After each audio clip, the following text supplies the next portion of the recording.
The Valley Current.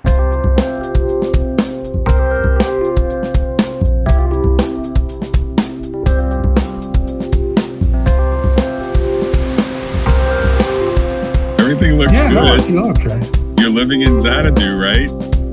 We were talking about this big ruling, and I'll just start by saying this CASA case, I always thought was kind of a weird acceptance by the Supreme Court because it involves this birthright citizenship.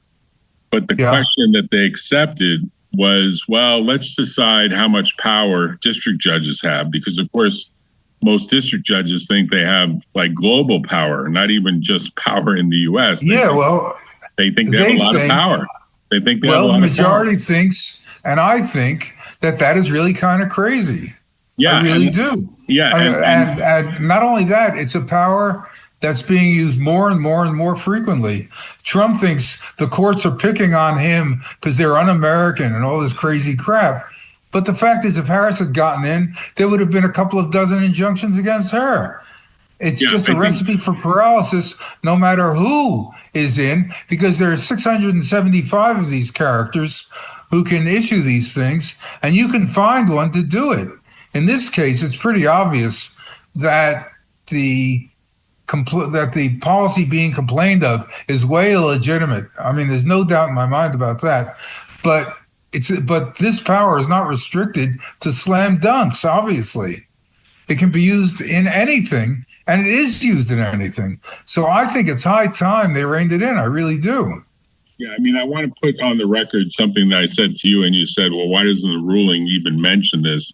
You know, injunctions in civil cases, which is really what this is, are governed by Rule 65. And Rule 65 has some sweeping language about the way in which parties who act in concert with, like, it's very broadly worded, right, to suggest that, if you enter an injunction and then somebody kind of interferes with the scope of the injunction, that person can be held potentially, if they have notice, they could be held potentially in contempt for engaging in conduct that is essentially interfering if they're with parties. the injunction.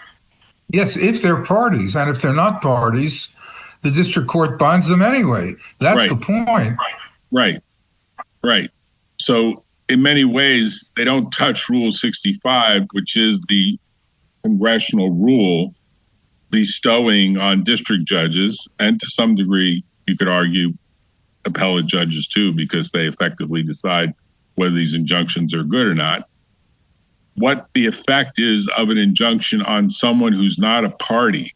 Because it says in Part 65(2)(c), persons bound, the order, meaning the injunction, binds only the following who receive actual notice of it by personal service or otherwise. The parties, A, but then there's B and C.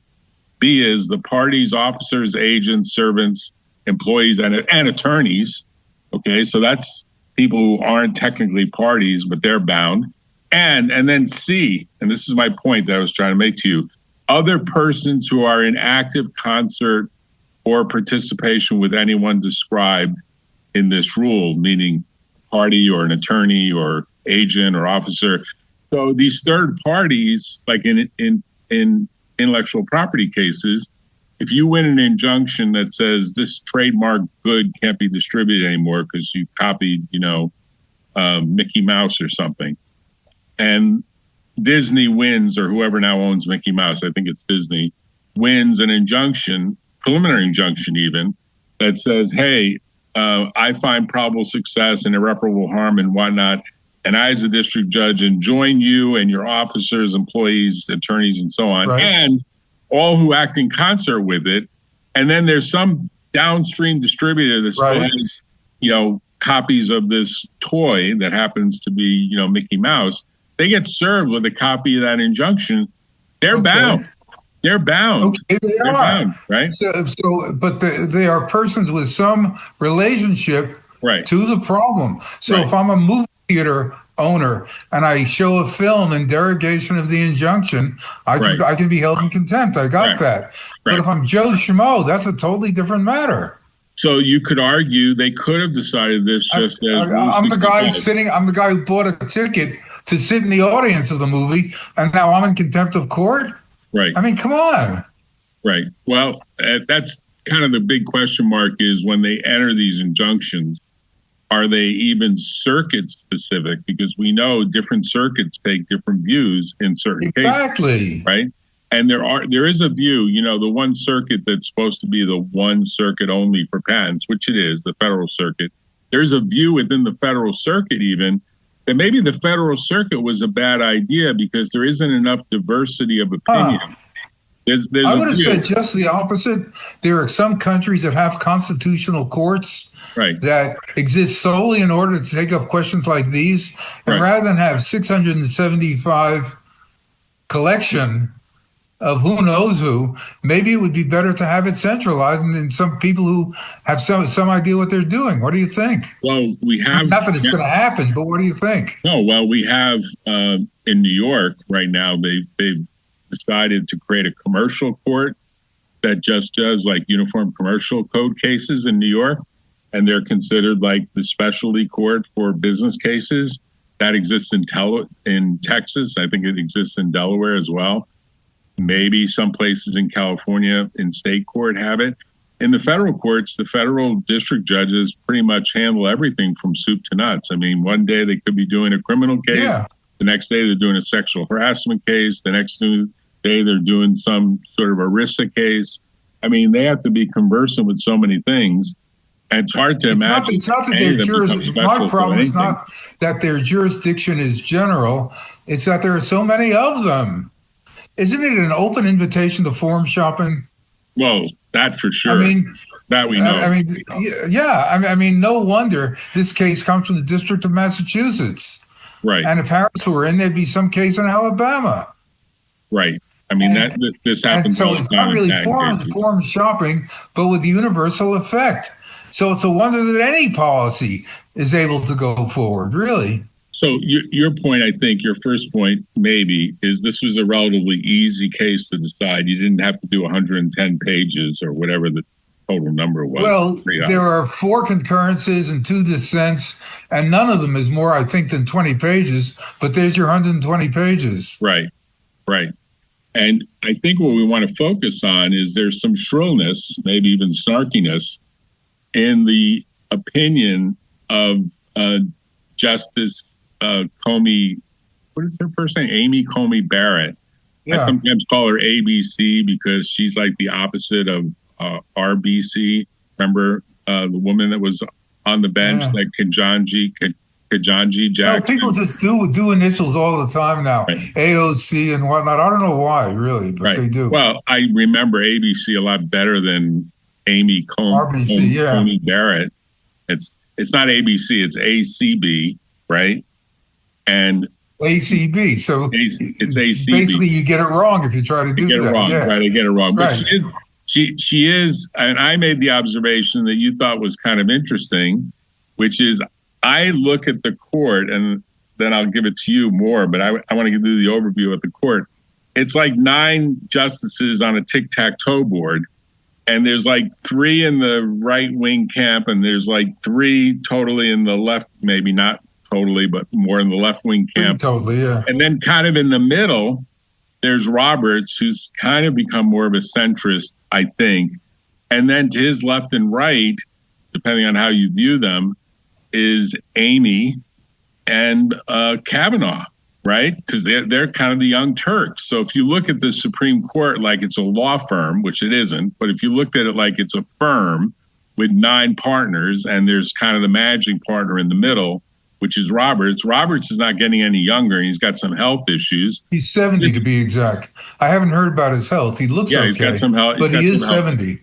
Yeah, no, he's got some health issues. And it's clear to me that there is a competition going where there's going to be a question mark of who gets the nod as a successor Chief Justice.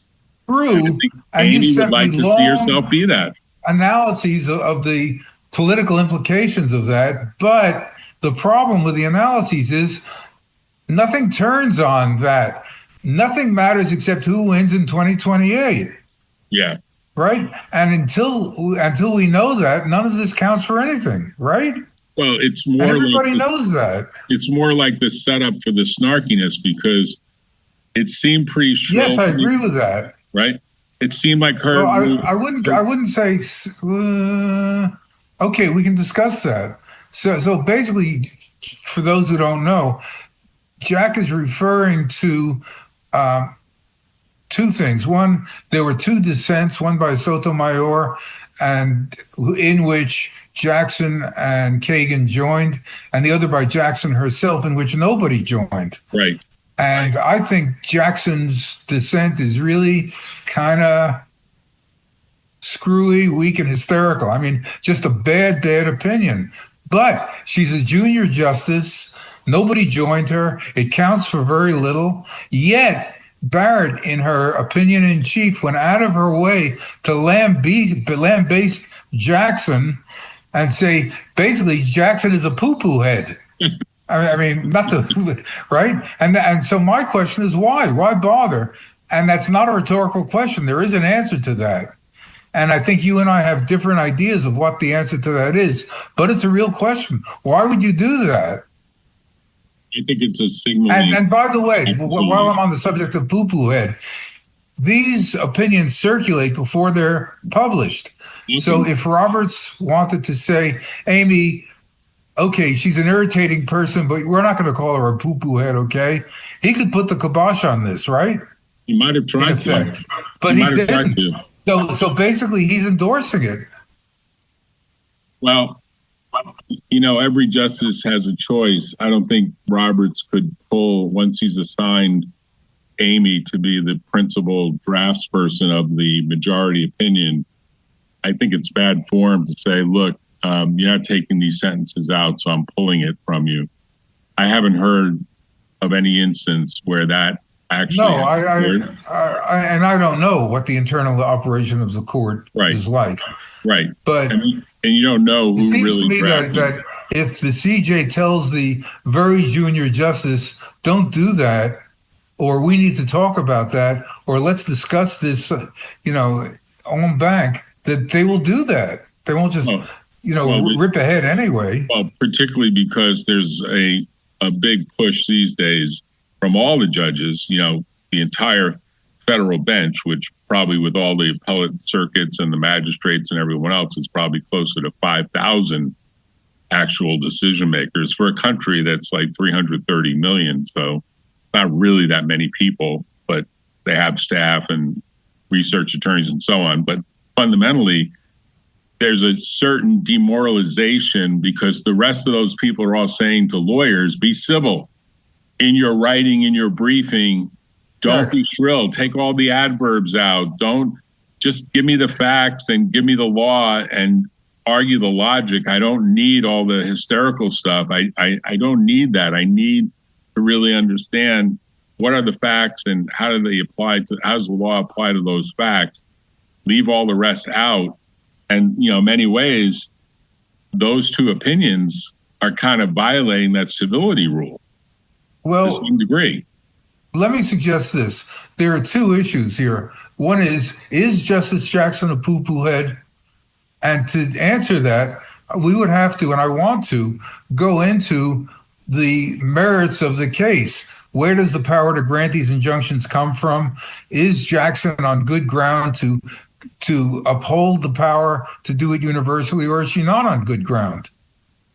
Right? And then the second question is, assuming she is a poo-poo head, why is Barrett going out of her way to say so? So what do you say we do those two questions, first the substance and then the internal politics thing? Right.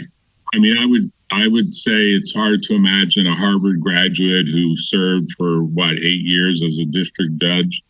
I mean, she has some experience as a U.S. district judge before getting elevated. I don't think she was on the Court of Appeals. If she was for, I think, 2 months. Yeah, it was very short. Amazingly short tenure, yes. Yeah, so she's got some experience, and she certainly has a set of clerks. Now, I don't know, obviously, she signs off on something, so she's making a decision about how shrill she wants to be. On this particular one, it seems to me to be pretty shrill, but I sort of chalk it up to she's biased as a district judge to the same degree that Sotomayor was previously a district judge, that taking away power from a district judge to some degree demoralizes the entire bench. Those people don't work for the $230,000 a year or whatever they make. No, I agree that any district judge will want to husband the power of the district judge. Right. But A, she was wrong. I mean, and B, this is not a mortal wound in the gash of the Constitution. She started on this incredibly high note and opened the throttle from there. And not only that, to go back to the substance, the basis of her argument is what Barrett says it is. Okay, I don't need no historical bullshit about where the power comes from. It's a good power, and judges are good people, and they should exercise it. So when Barrett said this is judicial supremacy, she's basically right. There's just no check on that power. And Barrett is saying, no, there is a check on that power. And then we have to go into the history of what the check is. Right. But regardless of Jackson's history as a district judge, she's out of line. I mean, she is just wrong. And not only wrong, but in a very, as you say, shrill and over-the-top kind of way. I'm trying to remember. Having said that, we then should turn to why Barrett is hitting her with an axe. What's gained by doing that? Right. But let me spend like 5 minutes just on the case itself, and then we'll go into this. Okay, go ahead. So, and I think it's part of the reason why Barrett wants to hit her with an axe. Basically, the power of district courts to exercise the power to issue injunctions in general comes from a law passed in 1789, according to which U.S. courts have the same powers in equity as basically English courts, because the U.S. courts had barely gotten underway in 1789. So the question is whether the powers of the court in equity as of 1789 included the power to issue these injunctions. That's the issue. And to answer that question... Yeah, Roberts is the Chief Justice. I guess Thomas is the longest serving justice. Alito, considered very conservative. Sotomayor is the first Latina justice. Kagan was a former Solicitor General. I think she's viewed as pretty liberal. Gorsuch is viewed as conservative. Kavanaugh is viewed as conservative. And then we have Amy Coney Barrett, who I'm not sure where to place her, except she clerked for Justice Scalia. Scalia, yes. Scalia was viewed as pretty conservative and pretty much a textualist. Yeah, but I think you're overdoing the left and right business. I think there's also the question of competence. Right. And I think Roberts thinks that Barrett has the right stuff. And I think she's right. He's right. Barrett does have the right stuff. That's what it's about to Roberts. He's an institutionalist, and he doesn't want a poo-poo head taking over the Supreme Court. Well, have you factored in... never mind right and left. I don't think he would be particularly thrilled with either of your right people, with the Alitos and Thomases taking over. Okay. But however that may be, let's get back to the case. Okay. So as I was saying, the question is, did the court in equity in 1789 have the power to issue these universal injunctions? Right. It's a historical inquiry. And so Barrett did a historical analysis, and her answer was no. Sotomayor did a historical analysis, finding that there was not the exact power, but something somewhat resembling it called the Bill of Peace that courts did have in 1789. And Sotomayor continues, the universal injunction is a descendant of that. To which Barrett said, not quite. The descendant of the Bill of Peace is the class action lawsuit, which could still be used in this case, but it is not the universal injunction. And the difference is that class actions bind people, not parties to the lawsuit, but a specifically defined class of people, not everybody in the country. Whereas the universal injunction is exactly that. It's universal. And that's the key difference. So Sotomayor and Barrett are going back and forth about the powers of the court in 1789. Okay? That's what the case is about, because that's where the power comes from. Then Jackson shows up with her dissent, and she says, this is boring. These arcane, historical, mind-numbing, I think was the phrase she used, historical analyses. Who needs that? What we need is justice and the court standing up against arbitrary power. And so, of course, we're going to do. And Barrett got really offended by this, I think. No, that's so second rate. You gushing about the Constitution has no grounding in the actual powers of the court that were conferred upon it. And that's where you have to go. You have to be able to see that these powers come from a grant of authority. And if you can't do that, you don't have anything. Okay? Are you with us? Yeah, I'm with you. And what I'm trying to connect the dots. So here I am reading Barrett and Sotomayor, and I'm thinking, I don't have an independent slant on the historical equity powers of the court in the 18th century. But I do think that the power to grant universal injunctions is an extremely broad one, and in this case, extremely diffused among 675 separate people. So before you go and say, okay, this collection of individuals, okay, of all kinds of experience, intellect, bias, have the power to do this, the power should be firmly and definitely granted. And maybe it's like Bill of Peace, but then again, maybe it's not like the Bill of Peace. It's just not good enough. I'm just not persuaded. So even though I admit I have very little historical insight to add to the specific question, it seems to me that as a matter of balance between what's at stake and where the power comes from, it seems to me Barrett has the better side of the argument. So, okay, we can have a gentlemanly discussion. What are you doing? I'm just trying to find something about Barrett that I'm trying to remember, but I'll stop. Yeah, whatever. So regardless of how you come out on the historical question, at least Sotomayor and Barrett agree that it is a historical question. It's about what was done in 1789, like it or not.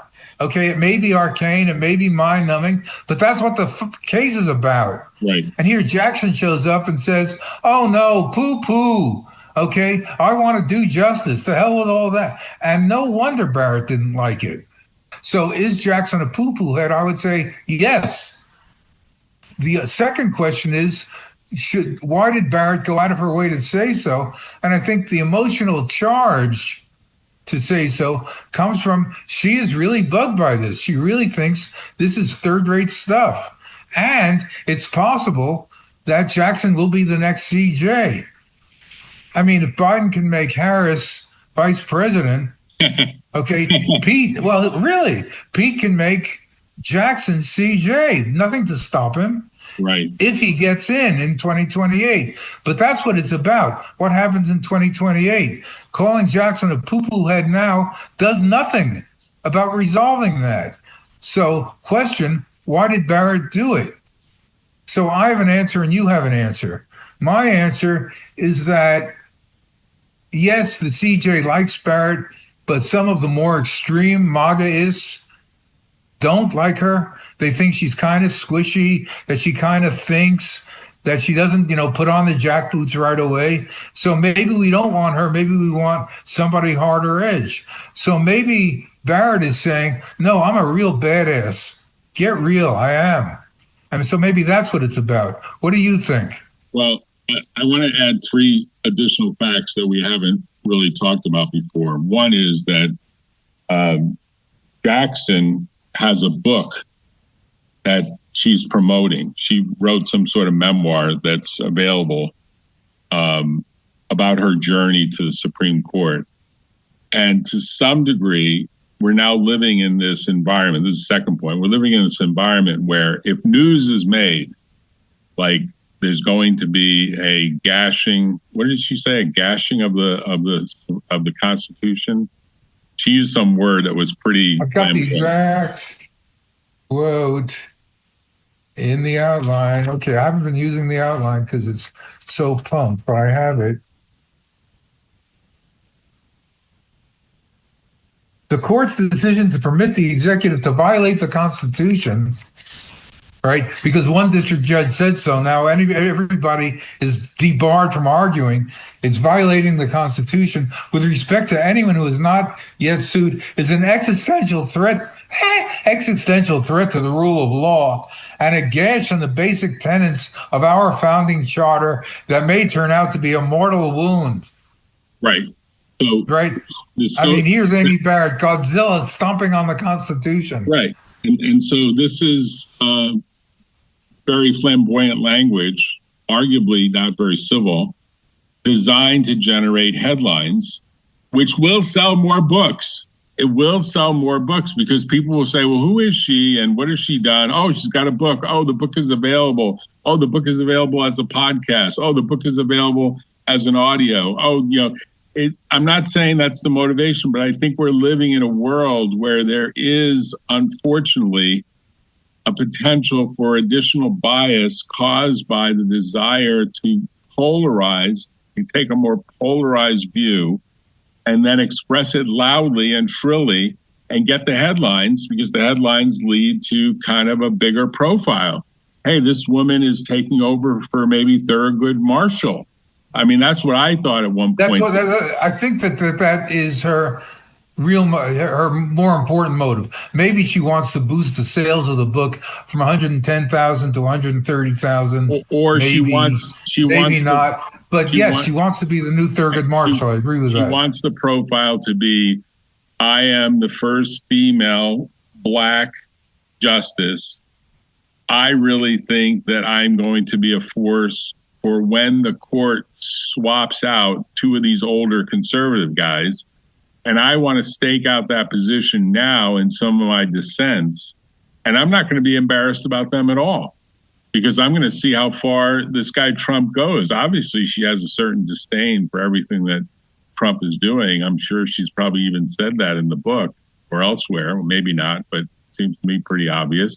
And at the same token, I think Amy Coney Barrett, Justice Barrett, maybe soon Chief Justice Barrett, is saying, look, there is a Constitution and it does require a textual analysis that often requires a history lesson. And it's not about getting untethered in some sort of flamboyant way about, oh, we got to think about what the solar system will say about this and the planet and other galaxies, and we're changing everything. And we didn't change anything. You could argue that maybe Rule 65 could have decided. No, I agree. Right? Barrett has a kind of steel trap mind, and gushing about gashing is not her style at all. Right. But still, you don't let fly at every single thing that bugs you when you're writing a Supreme Court opinion. Correct. And I think the other thing that's maybe playing out here is this was actually viewed as an easy case for the rest of the justices, and it got assigned. What kind of case? I'm sorry. An easy case, like they ranked the cases, like when cases. Oh, I think the substantive case. Yeah, the case came in pretty easy. I'm curious to see three things. One, Gorsuch is a literalist, and the literal, we haven't gone into it because it's not in the injunction case, but the literal meaning of the 14th Amendment scarcely admits of a doubt. So will he find some way of not being a literalist? And I'll be amazed if he does, but we'll see. And the second thing I'm curious about is how Alito and Thomas will find for Trump, even though it's practically impossible. So we'll see when we get to the substance. I mean, on the actual birthright citizen substantive issue. Yeah. We just have a procedural issue that was relatively easy. It ended up with a lot of text, a lot of history, a lot of back and forth, and a very shrill dissent that no one joined, as you pointed out, by Jackson. which was probably unnecessary. She could have just joined Sotomayor and saved a little bit of ink, because there's not really anything useful from a jurisprudence point of view in what she wrote. You wouldn't read Well, I that. think you're right. I think she's staking out the territory of embattled fighter for justice. Right. Never mind what that, arcane, mind-numbing, boring old law says. I'm here to do the justice thing. Right. So and no wonder Barrett doesn't like it. So if it turns out that AOC becomes president, or even Pete Buttigieg or someone else that's pretty liberal, any Democrat, so maybe a Democrat takes over in 28, Roberts retires in 30. Okay, who's on the court? Kagan and Sotomayor are both. They're also at 70 or so, aren't they? Right. Correct. No point in making them Chief Justice. No. So there's Jackson, or go find a new candidate. Those are the only choices. Correct. And I would not be at all surprised if it was Jackson at all, no matter which Democrat it is. Right. I mean, there is a question somewhere in this, when you actually look at the potential that this could have hurt Jackson's chances. Like, as much as maybe it is a way to stand out, it could be viewed that the law professors that eventually opine on whether these opinions are high or low quality will say that was an unnecessary detour, and there wasn't anything useful for the future in any of this. And that could actually hurt her when someone says, well, is she someone that's more of a compromiser? Because we're going to have we have a divided country. We're going to have a divided Supreme Court for probably the rest of our lives, maybe for the rest of our grandkids. That could be. Right. And were I Pete Buttigieg, I would not. And I also agree with Barrett that Jackson is third rate. And from what I see in organizations, the character of the leader is of overwhelming importance. The older I get, and I'm pretty old, the older I get, the more I think so. And having a bad leader is just a recipe for disaster. And Buttigieg may agree with that she's third rate. We want somebody strong in that role. Right. Or he may say, first black female CJ is just too tempting to pass up. So it could go either way, really. Yep. And there's a risk. I mean, I don't think any of these guys, the older guys, are really, with the exception of Gorsuch. I think Gorsuch is pretty healthy. He comes from a skiing family. Like, his family owns like half of Aspen, Colorado. Like, if you go to Aspen, Colorado, there's like a Gorsuch this, a Gorsuch that. I mean, they own a lot of land. It's a very wealthy family, and he's a big skier. And I'm sure he's really fit.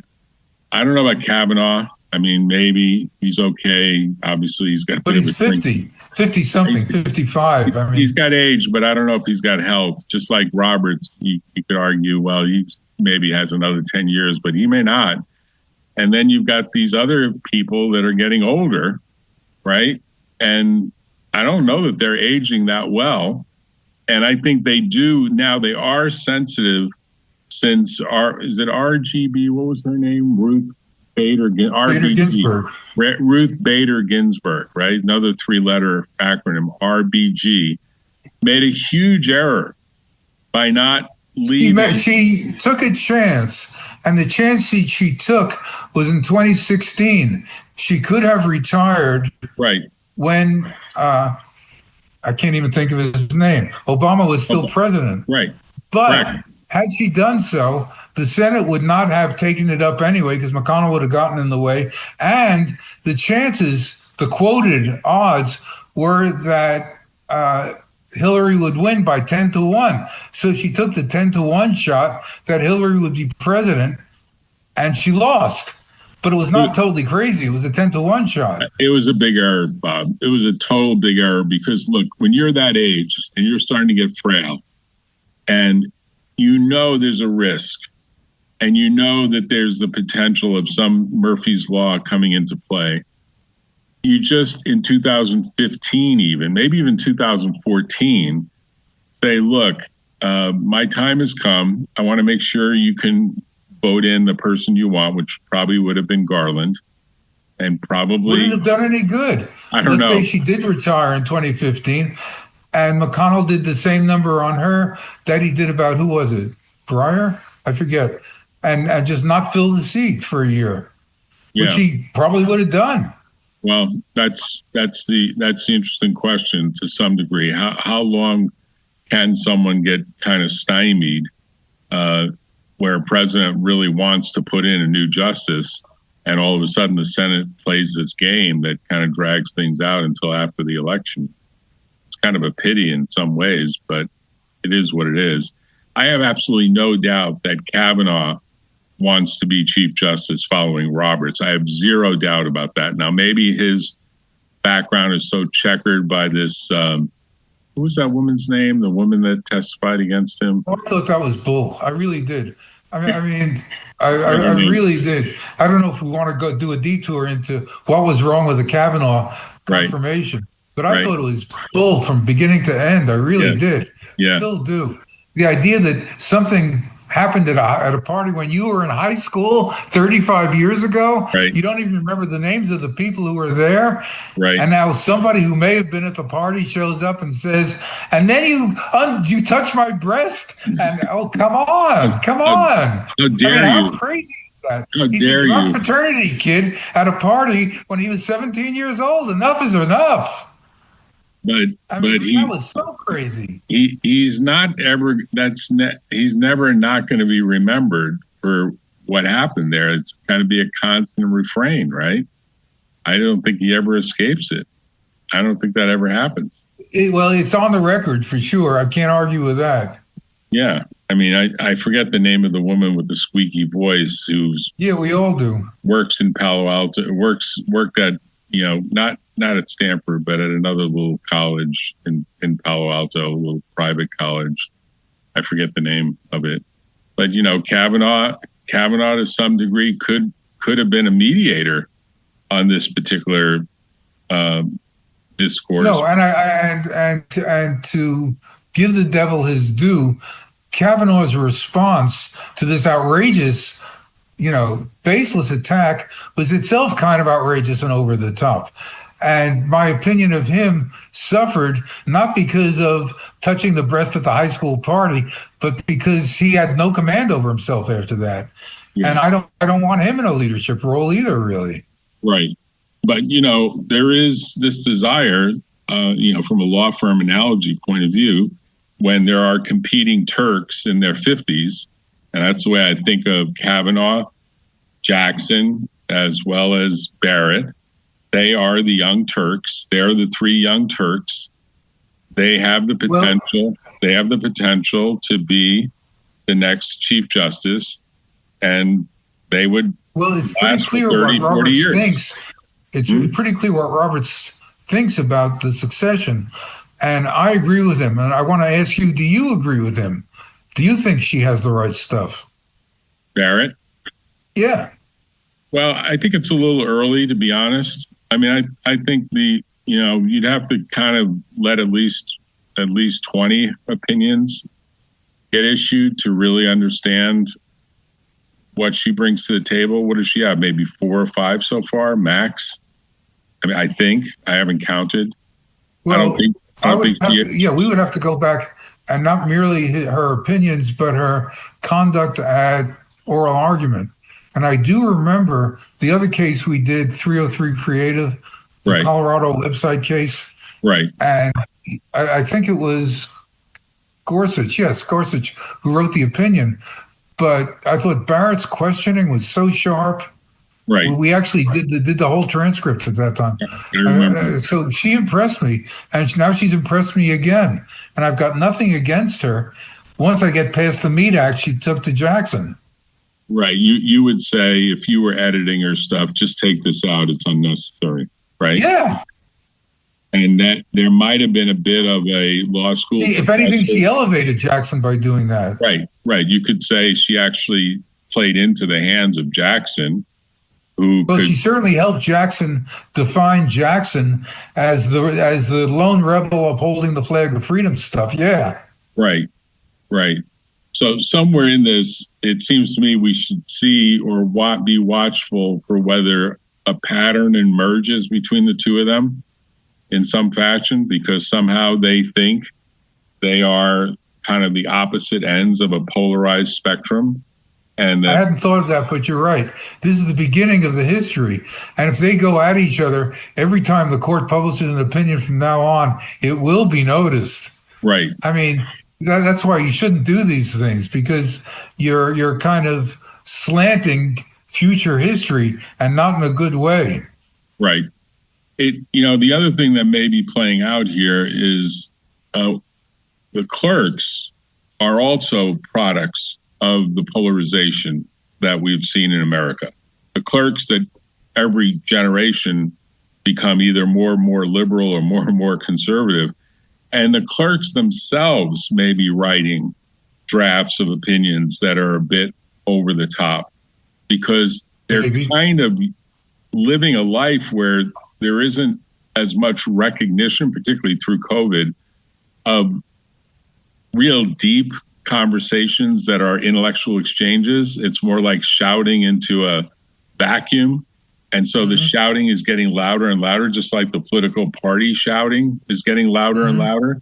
I just finished a book and I wanted to mention this because I think it's good reading. Yeah, and I agree with you. I mean, we have enough of that going on without Amy, taking up the axe. Right. So, yes, I agree. She was out of line. Okay, you were going to say? The book that you need to read, and it fits right into this, but we won't cover it tonight, is Why Are We So Polarized? It's a guy. Okay, why? We can do a couple of sentences. Yeah, well, I'll tell you the book, really the thesis of the book is that human beings are fundamentally people that create an us versus them camp to start out with, just as social animals. Okay, but that's like a universal property of people. But the question is not universal property, but rate of change. Why is it becoming more so? So the theory that he pronounces is what's happening is social media creates an amplifier, and people don't really get any real reaction about their amplifier in what might be called what typically happens face to face between people. You can sense whether the amplifier is too loud or too soft. And the Facebook type amplifier, the Instagram amplifier, the Twitter amplifiers, there's no real easy way to judge whether a point is being landed. So the amplification of whatever assertion is being made, like take Trump versus Musk, there's huge amplification going on. Those guys seem to be at each other's throats in a big way. It itself creates this re-amplification and greater polarization as people kind of retweet the message or adopt and re-amplify.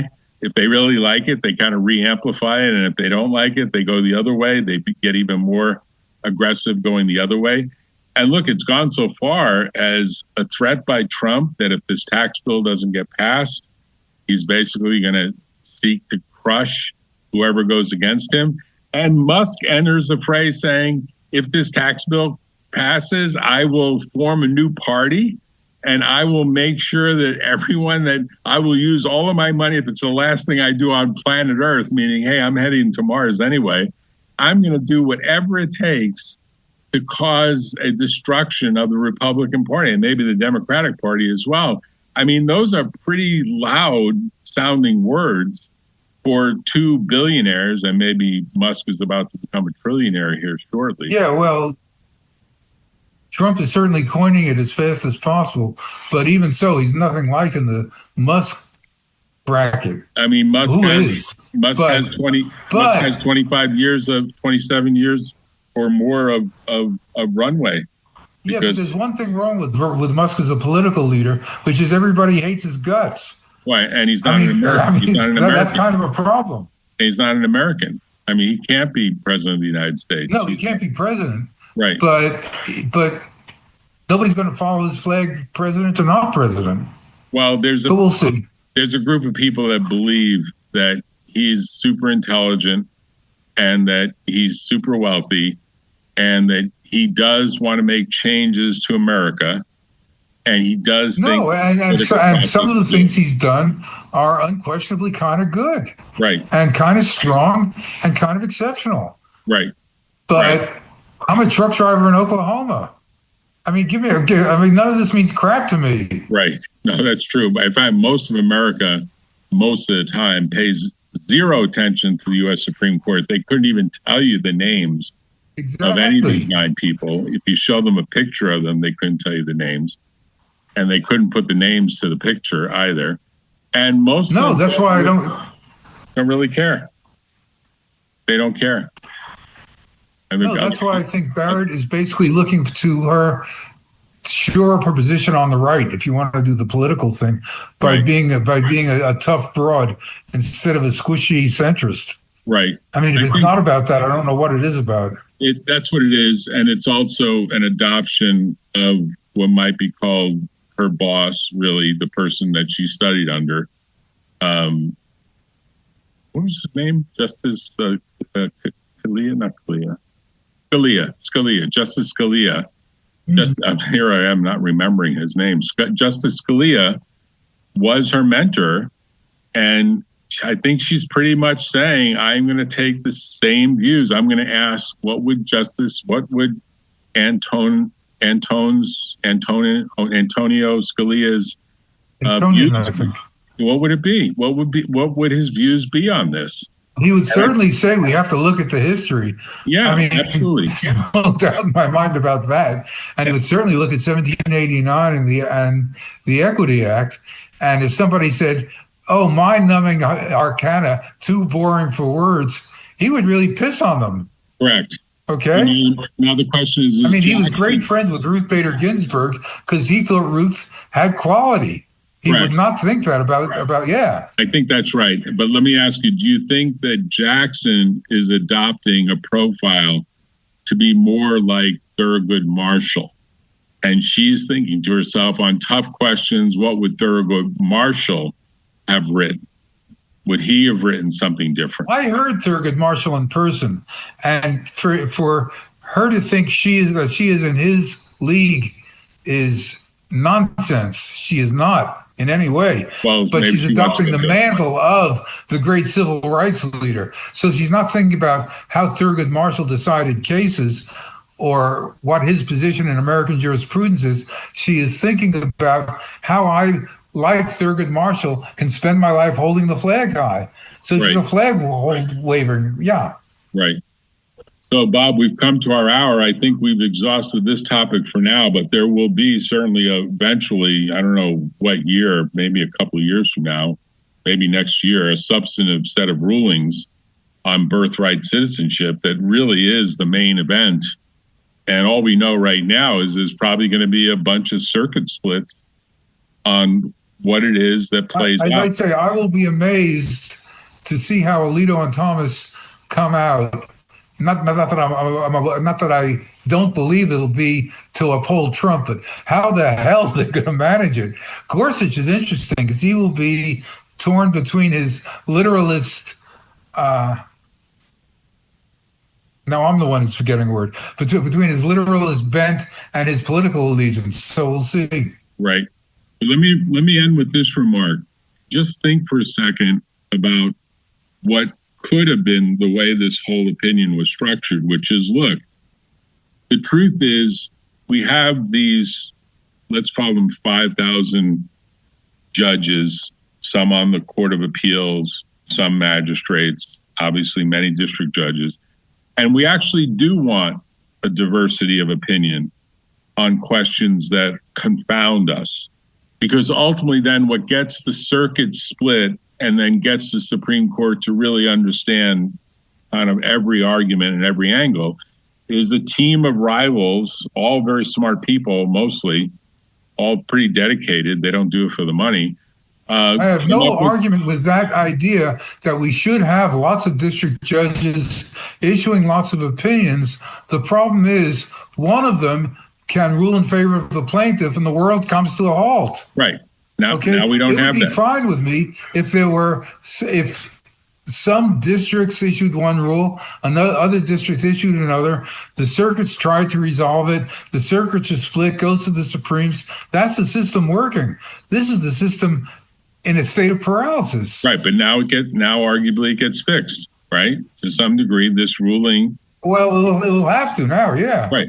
This ruling effectively says we will accept more circuit splits, we'll accept more diversity of opinion, and then basically the Supreme Court either harmonizes it or makes a choice. Bunts. And it does indirectly give the Supreme Court more power. As much as Jackson is saying, no, the Supreme Court's going to lose power and all these judges are going to lose power, it actually may do the opposite. It actually may make the Supreme Court have more credibility in the long run as opposed to less credibility.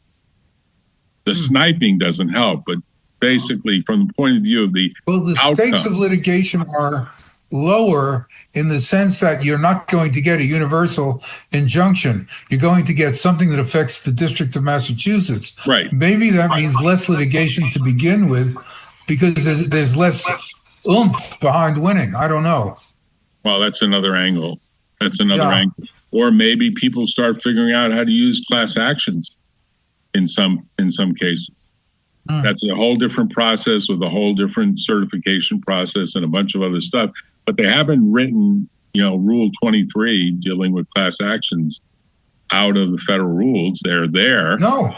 And I assume I don't know if we want to go into this because I didn't, because I'm not the FRCP maven. You are. Do you think Rule 23 is an adequate remedy for plaintiffs? Well, I think right now there's a lot of overhead to it. I think right now that most class action lawyers never try a case. They deal with procedural issues over and over again in ways that dramatically increase the cost of the litigation and therefore lead to these mega victories of legal fees without really any substantive trial. Often it's just all this procedural stuff is playing a huge role. And there's something to me that's very wrong about that. Now, I don't know how to fix it. I don't know how to fix a lot of things. I mean, my general view is most cases can be decided after a couple of hours if you get everyone to put their cards on the table and turn most of them face up.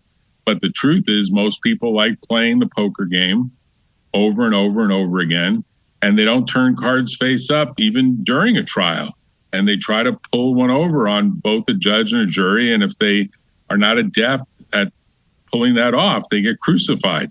But conceptually, very few businesses are willing to go to trial. There's a great scene in one of the recent shows that's on Apple TV where the lawyer says to this, wrongfully terminated employee, well, we don't have to win a trial. We just have to get beyond summary judgment because once that happens, we have a trial date and man, your employer is never going to want that dirty laundry to be shown at a trial.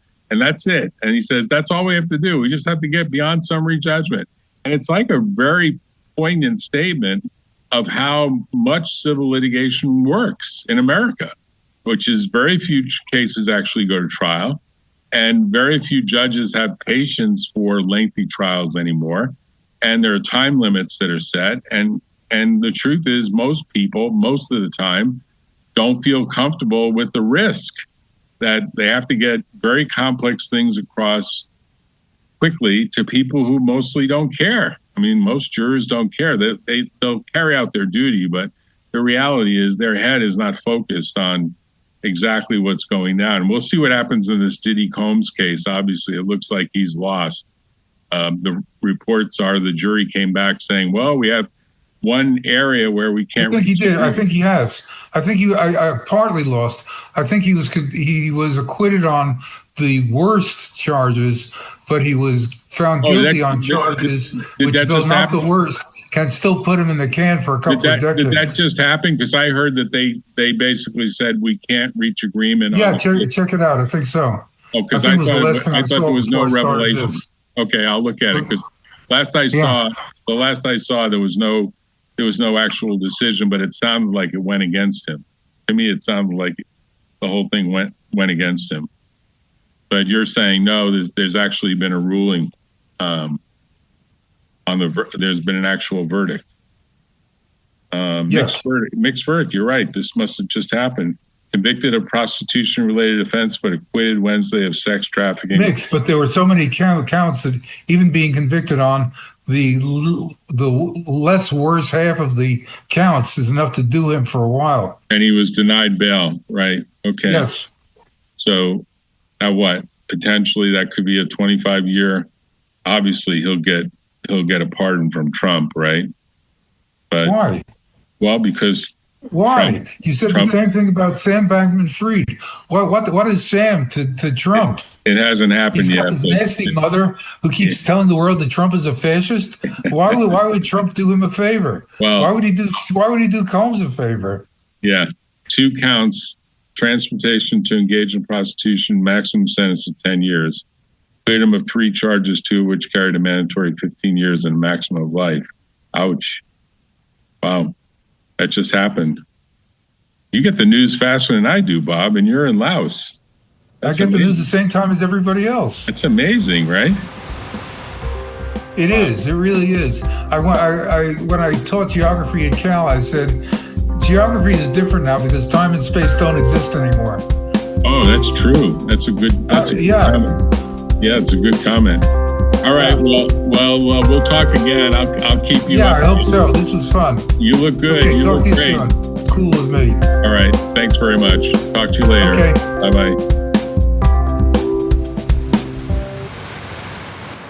Tune in next time on The Valley Current.